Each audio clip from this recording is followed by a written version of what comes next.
ታሪክ ይጀልባ ቡርክት አንቲ እማንስት ይላል ቅዱስ ኤፍሬም።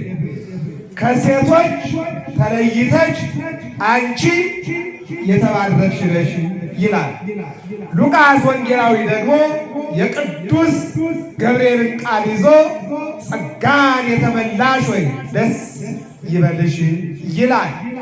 ቅዱስ ያሬድ ደግሞ አንቲ ተአቢ እምብዙኃት አንስት እለ ነሣ ጸጋ ወክብረ በማኅፀንኪ ተጸውረ መሥዋዕተ አብየት ዘሰብረ ብሎ ከብዙ ሴቶች ሰማዕታትን፣ ደናግልን፣ ጳጳሳትን፣ መነኮሳትን፣ ባሕታውያንን ከወለዱ አንቺ ትበልጫለሽ።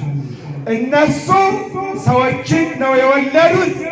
ሰዎች ቅዱሳን፣ ሰዎች ባሕታውያን፣ ሰዎች መነኮሳት፣ ሰዎች መነኮሴያት፣ ሰማዕታት እነዚህን ስለወለዱ እነሆ የከበሩና ታላቅ ታሪክ የተጻፈላቸው እናቶች አሉ። አንቺ ግን ከነሱ ትበልጫለሽ። ወላዲተ አምላክ የአምላክ እናት ነሽና እስኪ አመስግኗ ድንግል ማርያም የአምላክ እናት ነሽና። እንቀጥል። ጥበበኛው ሰሎሞን ወሀላ ብዙኃት አንስት እለ ገብራ ሰናየ መልካም ያደረጉ ብዙ ሴቶች አሉ። መጽሐፈ ምሳሌ ምዕራፍ 31 ቁጥር መጨረሻ ላይ መልካም ያደረጉ እንደነ ማርያም መግደላዊት ያሉ እስከ ሞት የታመኑ መልካም ያደረጉ የሽቶዋ ማርያም ሽቶ ይዛ ሂዳ አምላኳን የቀባች መልካም ያደረጉ 600 ሺህ እስራኤላውያን የኤርትራን ባህር እግዚአብሔር ከፍሎላቸው ደቂቀ እስራኤል አደው በእግር ሲሻገሩ ሲብሖ ለእግዚአብሔር ስቡሐ ዘተሰባ የምስጋና አንድም ፍጹም ምስጋና እግዚአብሔርን እናመስግነው ብለው ሲያመሰግኑ ከበሮ ይዛ ስታመሰግን የነበረቻች ማርያም ጽዮስ። እንደገና በሉቃስ ወንጌል ምዕራፍ 10 ቁጥር 42 ላይ ማርያምስ ሀዴት መክፈልተ ሰናየ ዘኢሃይድዋ ማርያምስ አንድም ማርያምማ መልካሙን ዕድል መርጣለች። ከጌታ ስር ቁጭ ብላ የእግዚአብሔርን ቃል መማር። ምዕመናን የእግዚአብሔርን ቃል ቁጭ በማዳመጥ ኪዳን ቁሞ ማስደረስ፣ ቅዳሴ ቁሞ ማስቀደስ፣ ወንጌል ቁጭ ብሎ መማር ማንም የማይቀማችሁ ዕድል ነው። ስለዚህ በአጭሩ ከነዚህ ሁሉ ድንግል ማርያም ትበልጣለች ይላል። አንድን ጨምር የረቡዕ ውዳሴ ማርያም ቅዱስ ኤፍሬም ያቢ ክብራ ለማርያም እምኩሎሙ ቅዱሳን ከቅዱሳን ይልቅ አንድም ከቅዱሳት አንስት ይልቅ የድንግል ማርያም ክብር ይበልጣል። እስመ ድልዎ ኮነት ለተወክፎ ቃላ እነሆ ዘይፈርህዎ መላእክት ወያኩትዎ ትጉሃን በሰማያት ትጉሃን መላእክት በሰማያት እየፈሩ ትንቢተ ኢሳይያስ ምዕራፍ 6 ላይ ወሱራፌል ለስድስቱ ክነፊሆሙ በሁለት ክንፋቸው እግራቸውን ይሸፍናል፣ በሁለት ክንፋቸው ፊታቸውን ይሸፍናል። ከመ ኢያውዮሙ በነበልባሉ እነሆ እሳተ መለኮት እንዳያቃጥላቸው በሁለት ክንፋቸው ደግሞ ይበራሉ አለ።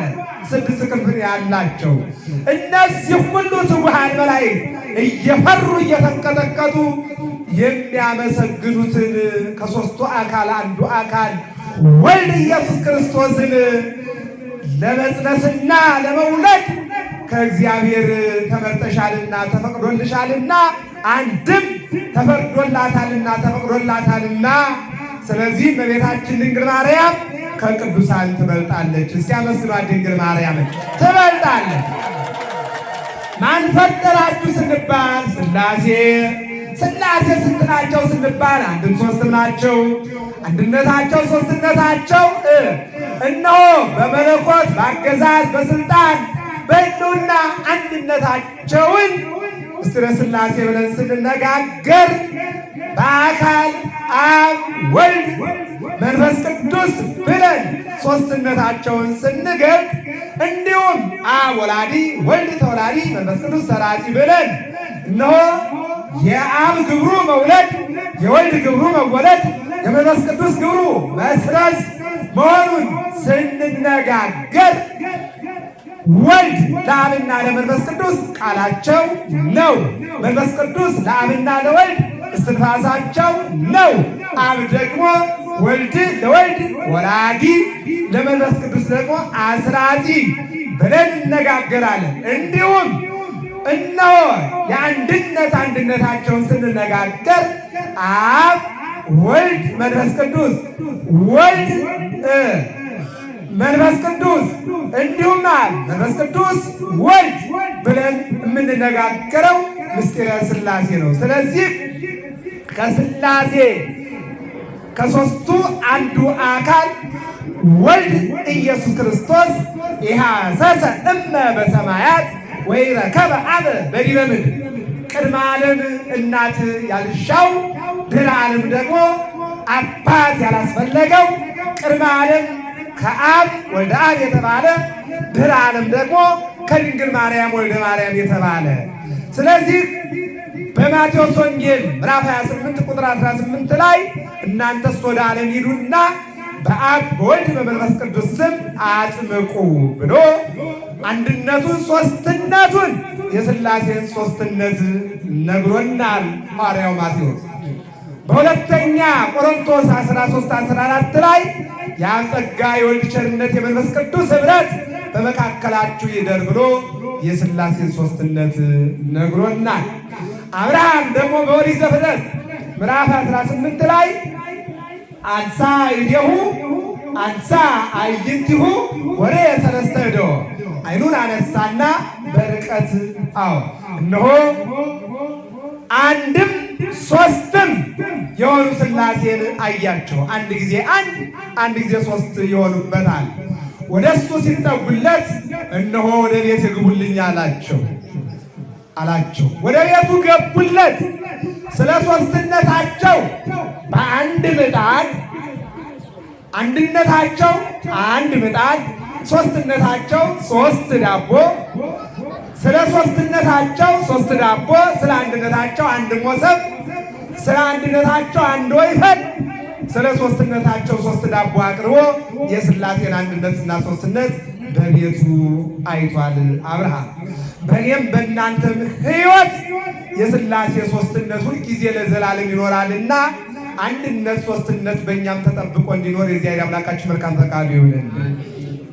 በእኛ ሦስትነታቸው ለሰው ሐሳብ አለው፣ ለሰው ቃል አለው፣ ለሰው ሥራ አለው። እነሆ እንደ ሐሳብ አብ፣ እንደ ቃላችን ወልድ፣ እንደ ሥራችን መንፈስ ቅዱስ ማለት ነው። ሥላሴን ሁልጊዜ በየወሩ ስንማማር ምስጢረ ሥላሴ መግቢያ ማድረግ ግድ ይለናል ማለት ነው። ወደ ዛሬው ታሪክ ስንሄድ ሚቡርክት ወቅድስት ይእቲ ሰዓተ ትፍሥሕት ሐና ዘጸገየት ባቲ ወይም ደግሞ ዘጸገየት ባቲ ይላል። እነሆ ይህች ቀን ምን አይነት ቅድስት ቀን ናት? ርዕሳችን ይሄ ነው። እስኪ ሁላችሁም ተናገሩ። ይህች ቀን በሉ ምን አይነት ቀን ናት? አሁን ብጠይቃችሁ የዝናብ ቀን ነው የምትሉኝ አይደል? እንዲህ ነው የምትሉኝ። ካፌ ያለበት ቅዝቃዜ በዛበት ቀን ነው የምትሉኝ። አባ ጊዮርጊስ ዘጋስጫ ግን እንደዚህ አይደለም የሚለው። ሚቡርክት ወቅድስት ይእቲ ሰዓተ ትፍሥሕት ሐና ዘጸገየት ባቲ። ምን አይነት ቀን ናት? በዚህ በቅዳሴው ላይ ቅዳሴ ሲገባ ሁልጊዜ እንደው ልምዱ ነው አናስተውለውም እንጂ ሚመጠን ግርምት ዛቲ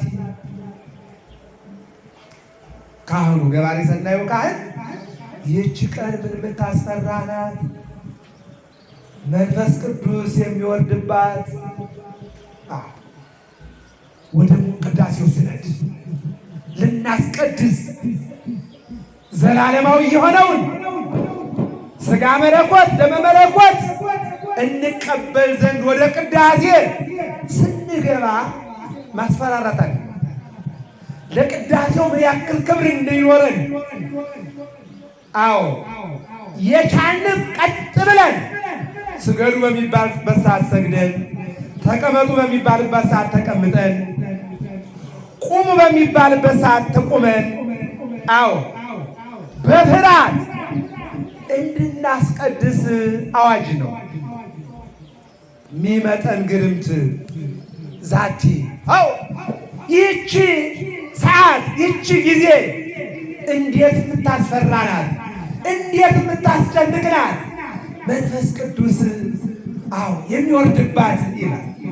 ወደዚህ ስንመጣ ደግሞ ሚቡርክት ወቅድስት ይህች ቀን እንዴት የተቀደሰች ናት!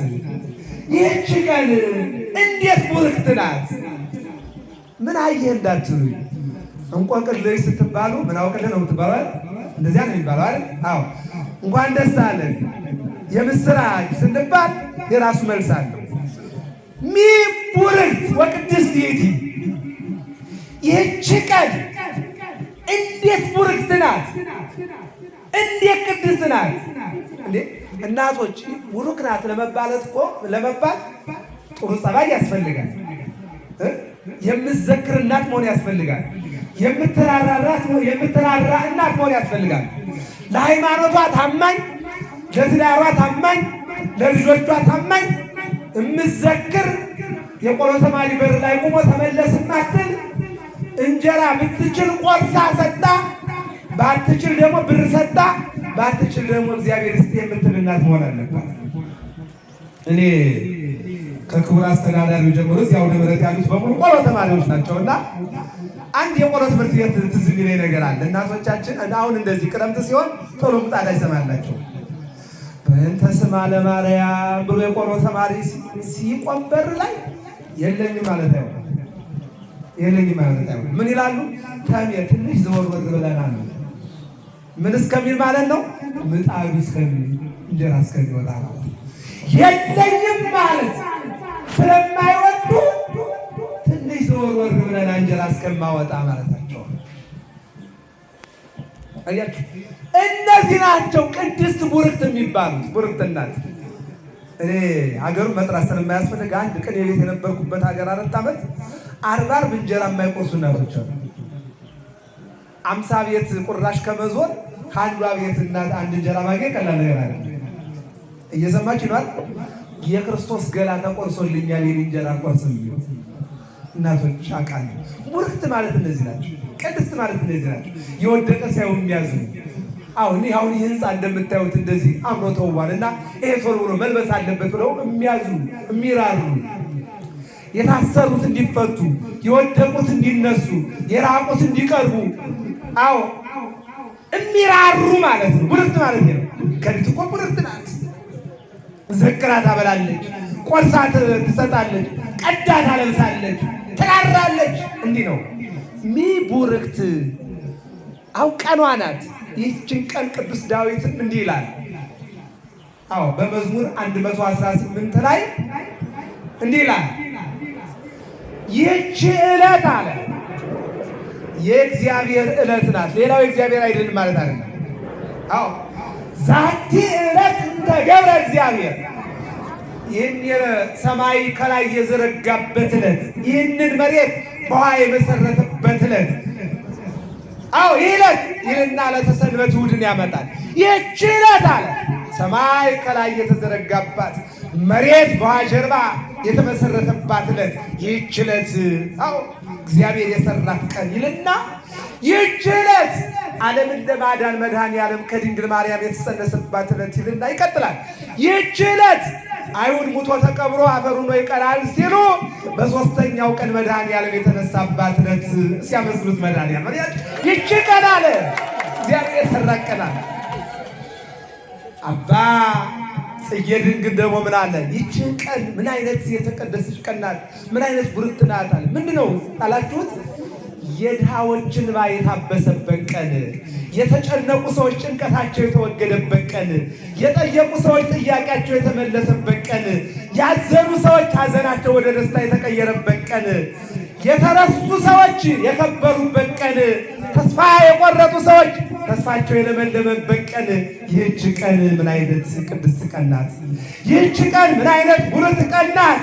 ይህች ቀን ምን አይነት ብሩክት ቀን ናት! አዎ ይህች ቀን ምን አይነት ቅድስት ናት! አዎ ሐና ጥያቄዋ ተመልሶ እንባዋ ታብሶ ስድዋ ተወግዶ ስድቤን አራቀልኝ፣ ጥያቄን መለሰልኝ፣ እንባዬን አበሰልኝ፣ ችግሬ ተፈታ፣ ማኅፀኔ ተጎበኘ ብላ ደስታን ያገኘችበት ቀን ይህ ቀን ምን አይነት ቀን ነው! ይህች ቀን ምን አይነት ቀን ናት! አባት የድንግል ሰዓተ ትፍሥሕታና ዘጸገየ ይጠግባል ቅድስት ድንግል ማርያምን። አዎ አበባ ካለ ፍሬ አለና፣ ቅጠል ካለ አበባ አለና፣ እነሆ ቅጠሏ ሐና ሁና አበባዋ ድንግል ማርያም ፍሬው መድኃኔዓለም እንዲህ አድርጋ ያመጣል ሊቃውንትና እነሆ ዘጸገየ ይጠግባቲ አንቺን እነሆ በማኅፀኗ ያበበችበት ቀን ይህች ቀን ምን አይነት ቀን ናት! ወፈረ የኪ ለሕይወት እያቄማዋቲ አዎ አላፊ ሆኖ ሳለ የዓለም መድኃኒት ቤዛዊተ ዓለም ድንግል ማርያምን ኢያቄም ያገኘበት ቀን ይህች ቀን ምን አይነት ቀን ናት! አዎ ዘብት አምረኪ ርግብየ ሀቲ አዎ ሀቲ እቲ ለማ ወሪት ይትለን ተወለደታ ሰሎሞን ለእናቷ አንዲት ናት፣ ለወለደቻትም የተመረጠች ናት። አንዲት ናት፣ ለእናቷ አንዲት ናት። አዎ ርግብየ ሀቲ ርግቤ መደምደሚያዬ አዎ ርግብየ ሀቲ አንዲት ናት ለእናቷ ለሰሎሞን። አባትዬ ድንግል መዚያ ወሰደው ከመኃልየ መኃልይ ምን አለ? ለእናቷ አንዲት ናት፣ ለወለደቻትም የተመረጠች ናት ይልና መድኃኒተ ኩሉ ዓለም እስመ ኮንኪ አንቲ የዓለም መድኃኒት አዎ ብኪ ድኅነ ዓለም ወወልድኪ ኮነ ሰላም። አንቺ በተወለደው በመድኃኔዓለም ዓለም እነሆ ዓለም ድኗልና አንቺ መሬት ላይ አዎ የተለያዩ እጽዋቶች ይበቅላሉ መሬት ላይ። እነዚህ እጽዋቶች መድኃኒት ይሆናሉ። ከድንግል ማርያም አምላክ ተወለደ፣ አምላክ የዓለም መድኃኒት ሆነ። እስኪ አመስግኑት ይህንን አምላክ። እናንተ ይህንን ነው የሚነግሩን ሊቃውንቱ። ታዲያ ምንድን ነው ካላችሁኝ፣ ያው እንደምታውቁት እንግዲህ በዚህ በቤተ ክርስቲያናችን አስተምሮ ጸጋው የበዛላቸው ቡሩካን የሆኑ ሰዎች ቶሎ ልጅ ያገኝ። ለምሳሌ ሳራን ብትወስዷት ቶሎ ልጅ አላገኘችም። ባለማግኘቷ ምክንያት ውስጧ ተጎድቶ ነበረ።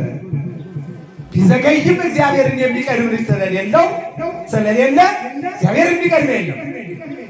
የክርስቶስ አምሳሉ የሆነ ለመለኮት አምሳሉ የሆነ አዎ ለይስሐቅ ቤዛ የሆነው በግ የኢየሱስ ክርስቶስ አምሳሉ ነው። ይስሐቅ የመለኮት አምሳል ወይም ገላጭ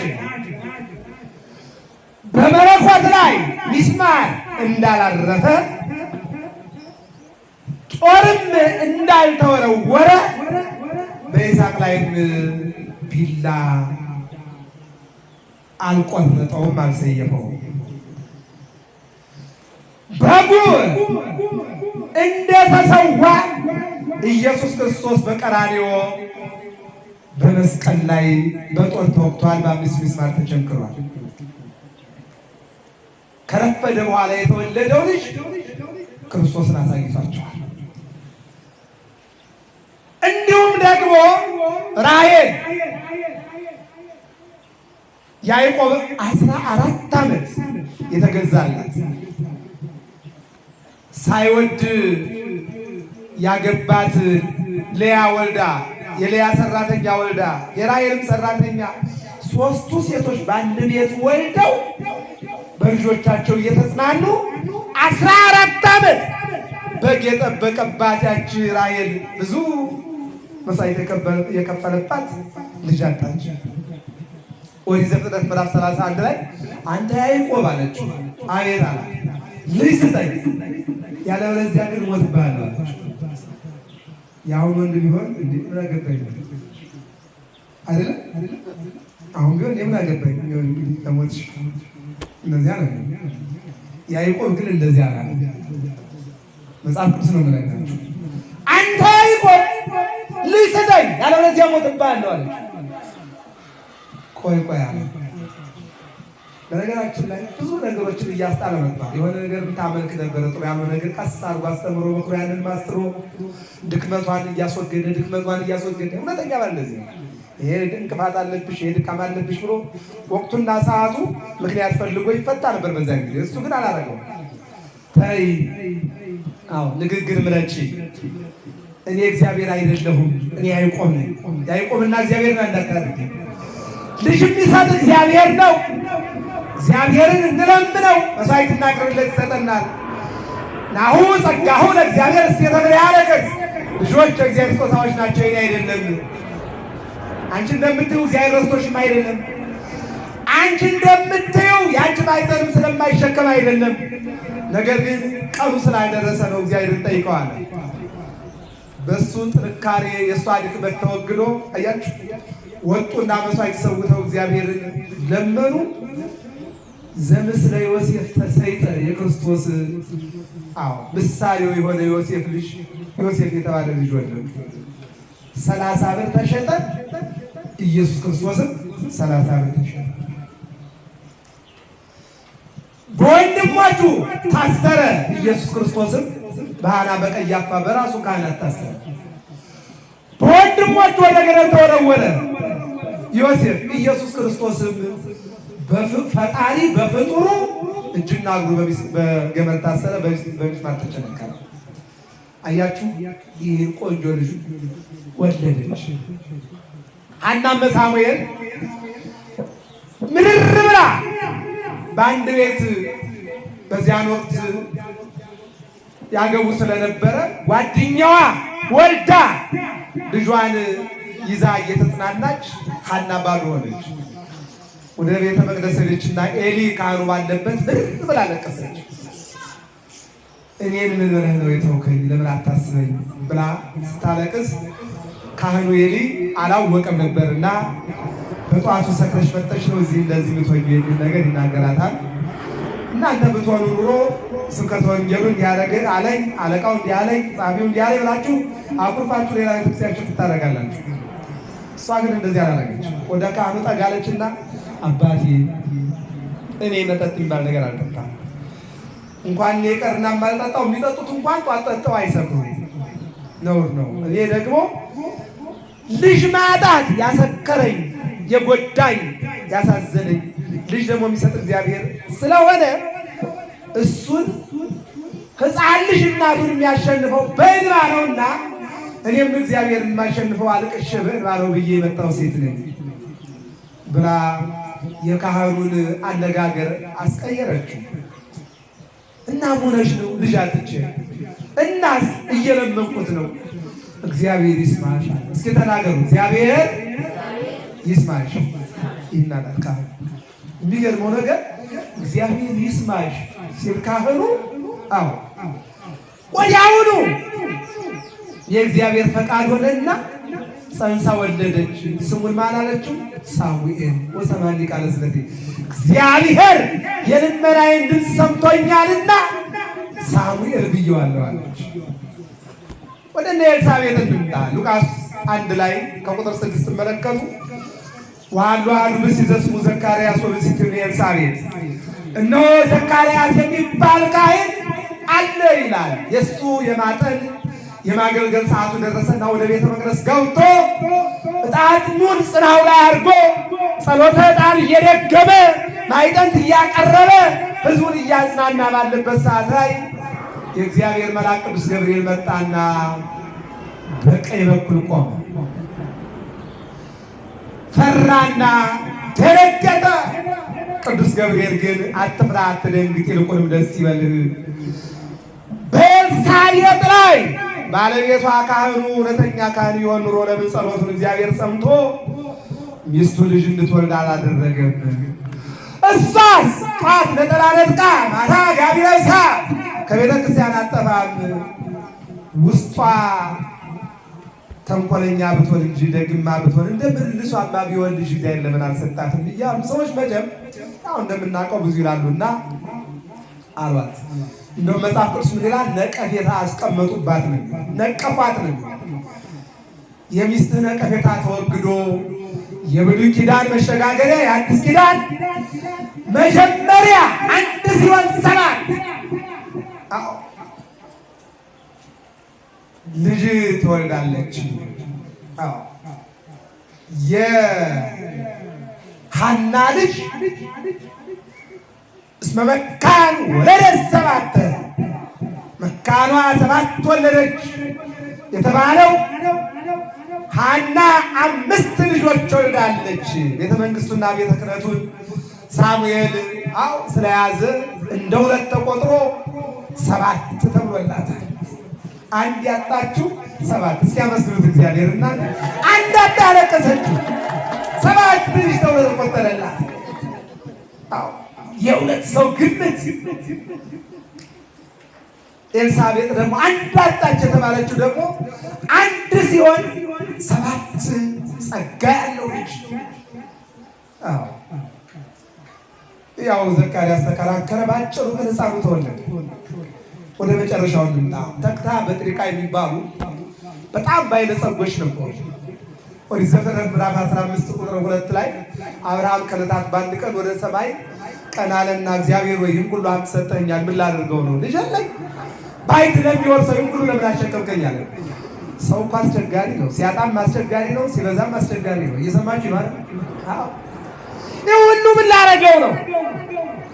ልጅ አለኝ፣ ለልጅ አላወርሰው፣ ባይት ለሚወስደው አለና ተስፋ በመቁረጥ ሲነጋገር እግዚአብሔር ድምፁን አሰማው። ምን አለው? አብርሃም ወዳጅ አለው። አቤት። ከዋክብትን አሳየውና ትቆጥራቸዋለህ? አልችልም። ውሃውን ገፈፈና ሸዋውን ትቆጥረዋለህ? አልችልም። እንደዚህ ዘርክን አበዛልሃለሁ። በአንድ ተስፋ የቆረጠ ማለት ነው። እንደዚህ ዘርክን አበዛልህ። ይህ አይደለም። ኦሪት ዘፍጥረት ምዕራፍ 22 ወበዘርዕከ ይትባረኩ ኩሎሙ አሕዛብ፣ ይልቁንም 8 ቢሊዮን የዓለም ቁጥር ባንተ ይባረካል አለው። ተባርኮ ባይባረክም ግን ይባረካል አለው። ተባርኮ ባይባረካል። እየሰማችሁ ነው አይደል? ልባሉ እና ከዕለታት በአንድ ቀን ወደ ጓዳውም ወደ በረቱም ወደዚያም ሄደና ይህ ሁሉ ሀብት ሞልቷል፣ ግን ልጅ የለንም። እግዚአብሔርን ጠይቀው። እንደውም ሚስቱ ምን አለችው ነው የሚለው እዚህ ትርጓሜው ላይ፣ ችግሩ ከኔ ሊሆን ይችላልና ሌላ ሚስት አግብተህ ውለድ አለችው ይላል። እንዲህ ምትላለች በዚህ ዘመን ከሪትና እየብላ የምታኮርፍ እንጂ። እየሰማችሁ ነው አይደል? እንዲህ ምትል የለች። የዋህነታቸው ተመልክቷቸው። የዋህነታቸው ምን አላት? ምን አለችው? ከኔ የሆነ ችግሩና ሌላ ሴት አግባና ውለድ አለች። እሷ አንድ ታሪክ ያውቅ ነበረ። ሳራ አብርሃምን ምን አለችው? የኔ ማህፀን ይሆናል ችግሩና ከሰራተኛ ላይ ውለድ አለችው። የዋሁ አብርሃም እሻልና አጋር ትባላለች። ከሷ ልጅ ሲረገዝ ትንሽ እንደው ገና 3 ወር እንደቆየች ትናንት ከሰራተኛ ውለድ ብላ ፈቀደች። አሁን ትንሽ ገና እንደው ሽሏ ከፍ እያለ ሲሄድ አብርሃም አለችው። አቤት አለ። ሰራተኛ እኮ ናቀች። የማናት ሰራተኛ? እናትዬ የማናት? የማናት? ሴት ሰራተኛ ለወንድና ለሴት ነው?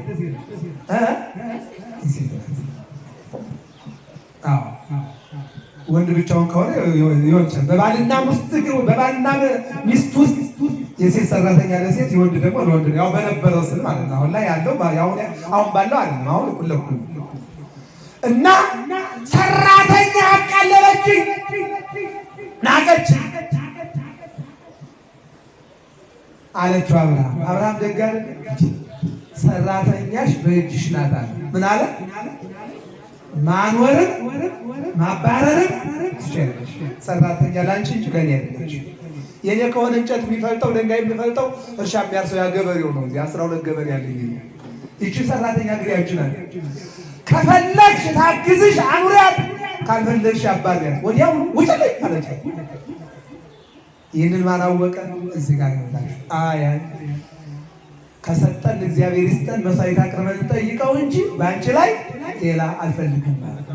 ምክንያቱም በአብርሃምና በሳራ ክፍተት የተፈጠረው ይሄ ነው። አልፈልግም። አጋር አኩርፋ ሄዳ አሸዋ ላይ ስትወድቅ ቅዱስ ገብርኤል ሄደና ብድግ አደረገና ተነሽ ተመለሽ፣ እግዚአብሔር ለሳራ ልብ ይሰጣታል፣ አንቺም ደግሞ ትወልጃለሽ፣ የምትወልጂውም ደግሞ በራሱ በነገዱ ታላቅ ሕዝብ የሆነ ትወልጃለሽ አላት። ተመልሳ ሄዳ ወለደች። ሳራም ዝም አለቻት ማለት ነው። አሁን እግዚአብሔር እንለምናሉ። ወጡና መስዋዕት አቀረቡ። ሲያቀርቡ ሄሜን የምትባል ልጅ ወለዱ። እግዚአብሔር ስለቴን ሰማኝ። እስኪ ተናገሩ። እግዚአብሔር በሉ ስለቴን ሰማኝ። ቅድስት ሥላሴ ስለታችሁ ይስሟችሁ፣ አመስግኑት። እግዚአብሔር ስለቴን ሰማኝ። ሚቡርክ ስለት የተሰማባት ቀን ምን አይነት ቡርክት ቀን ናት! እንባ የታበሰባት ቀን ምን አይነት ቡርክት ናት! የልመና ድምፅ የተሰማባት ቀን ምን አይነት ቡርክት ናት! አዎ ሌላ ሚስት አግባና ውለድ ብላ ትዳራቸው እንዲበጠበጥ ግራ እንዲጋባ ብትጋብዘው፣ አዎ ሻይ ቡና ጋብዘኝ እንጂ ሌላ ወንድ አጋብዘኝ፣ ሻይ ቡና ጋብዝኝ እንጂ ሌላ ሴት አጋብዝኝ አያስፈልግም። እንጋብዘውን ለይተን ማወቅ አለበት። ሚስት ለባሏ ሌላ ሚስት አይጋበዝም። ባል ለሚስቱ ሌላ ወንድ አይጋበዝም። ይሄ ግብዣ አይደለም። ዮሴፍን ጠይቁት። ባለቤትሽ በቤቱ ውስጥ ሁሉን ሲፈቅድልኝ አንቺ ግን የእሱ ነሽ ያላት። አንቺ የእሱ ብቻ ነሽ ያላት። ሄሜን አለቻት። ምን ብላ? ስለቴን እግዚአብሔር ሰማኝ። በድጋሚ እግዚአብሔር ይስማችሁ። አዎ ሰማኝ ስትል ሄሜን አለች። ስለቴን እንባዬን አበሰ፣ ጉዳቴን ተመለከተ፣ ችግሬን ፈታ። ቀና እንድላደረገኝ አንድ ሕፃን ልጅ ትንሽዬ እንጨት ይዞ መሬት ሲቆፍር ካያችሁት ችግር አለ በውስጡ ማለት ነው። አዝኗል ማለት ነው። ተክዟል ማለት ነው። የጠየቀው አልተመለሰለትም፣ ያሰበው አልተደረገለትም ማለት ነው። አንድ ሕፃን ልጅ እንጨት ይዞ መሬት ከቆረቆረ ችግር አለ ማለት ነው። አያችሁ። ስለዚህ ችግር የተፈቷል። አንገቴ እንደፍቼ ነበረ፣ መሬት መሬት አይነበረ፣ ሰማይ ሰማይም አይነበረ፣ ማንም አልደረሰልኝም ነበረ። ጎረቤቶች ሻይ ጋበዙኝ እንጂ ስላለመውለዴ አላጽናኑኝ። ድምፄን የሰማ ልመናዬን የተቀበለ ችግሬን ያስወገደ እግዚአብሔር እሱ ነው አለችና ሄሜን አለች። ሄሜን ማለት ስለቴን ሰማኝ ማለት ነው። ከዚያ ቀጠለች። ዴርዴን፣ ቶናክ፣ ሲካር፣ ሄርሜላ፣ ሐና ስድስት ልጅ እስኪያመስግኑት እግዚአብሔር እናንተ አንዳጠው ስድስት ልጅ አገኝ። ስንት አልኳችሁ? ሚቡርክት በቅድስት ቲቲ አንድ ቢጠይቁ ስድስት ልጅ ያገኙበት። እናንተ ምን መታደል! ስድስት ልጅ። እኛ እኮ አጠን እንደገና መደዳውን ሶስት ሴት ቢሰጠን አበዛው ነው። ሶስት ሴት ሰጠኛ አይደል? እንደዚያ እኮ ነው። ሶስት ሴት ደግሞ ለምነን አምስት ወንድ መደዳውን ቢሰጥ አሁን ሳበዛው እንደ አንድ ሴት ቢጨምር ሊብላል። እንዲህ ነው ምንለው እኛ። እነዚህ ግን አላሉ። ስድስት ልጆች ሰጣቸው። ስድስተኛው ሐና ናት። ሐና ኢያቄምን አገባች። እንደ ዘር ሆነና ልጅ እምቢ አላት። ሐምሌ 29 ቀን እየሰማችሁኝ ነው? ትምህርቴን ልጨርስ ነው። ሐምሌ 29 ቀን አሁን ታሪክ ነው የምነግራችሁ። በቃ ትምህርቴን ጨርሻለሁ። ታሪኳን ነግሬ ደህና ዋሉላችሁ። ሐምሌ 29 ቀን ተነሳችና ሐና ከእንቅልፏ ፊቷን ታጠበችና ቤተ እግዚአብሔር ደርሼ ልምጣለችና ወደ ልብሶቿ ጎራ ስትል ሁሉም ቆሽሸዋል። እግዚአብሔር እኮ በሙሴ ላይ አድሮ እኔ ቅዱስ ነኝና እናንተ ቅዱሳን ሁኑ ብሎናል። ስለዚህ እግዚአብሔር ቅዱስ ንጹሕ ስለሆነ ንጹሕ ነገር ይፈልጋል። ያደፈ የጎደፈ ልብስ ለብሼ አልሄድም አለችና ስለማንኛውም ጎረቤት አለች ላማክራት ብላ ጎረቤቴ አለቻት እንደምን አደርሽ? ወደ እግዚአብሔር ቤት ሂጄ ተሳልሜ ልመጣ ነበረ፣ ልብሶቼ ቆሽሸዋል፣ ምን ትይኛለሽ አለችና ጠየቀቻት። እንዴ ምን ችግር አለ? ለዚህ ቀን የማይሆን ልብሰ ጸምር ብሉ አሎ በቤቴ በእኔ ቤት እኮ በወርቅ የተሽቆጠቆጠ ልብስ የታጠበ ሽቶ የተቀባ ቁም ሳጥን የሞላ ልብስ ሞልቶልሻል። አንዱ ዓይንሽ ያረፈበትን ልበሽና ሂደሽ ተሳልመሽ ነው ያለቻት። በኋላ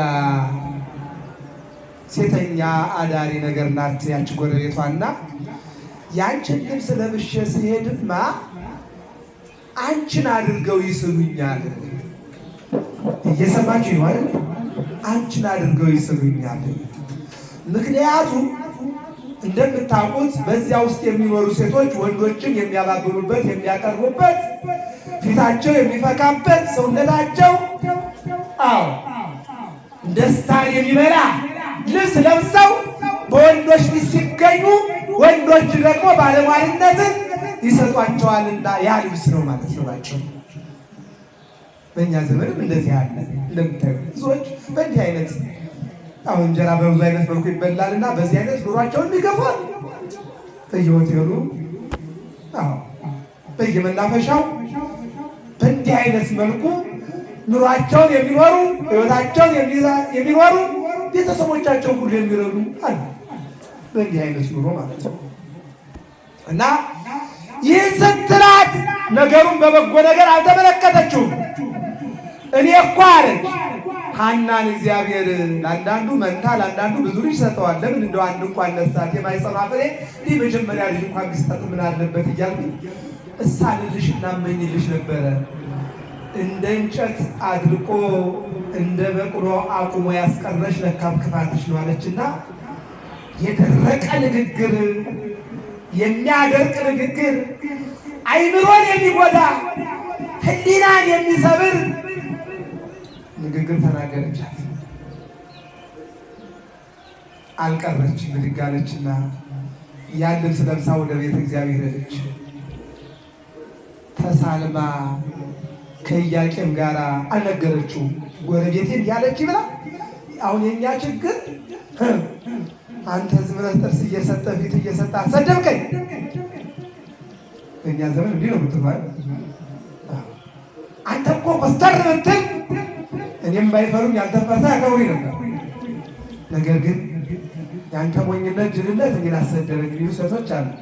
ሴት ያመጣው ጠብና ክብሪት ያመጣው እሳት ጋራ ያቃጥላል የሚባል ነገር አለ እና ሌላም ደግሞ ሴት የላከው ውሻ ቦታ ይፈራል የሚባል ነገር አለ።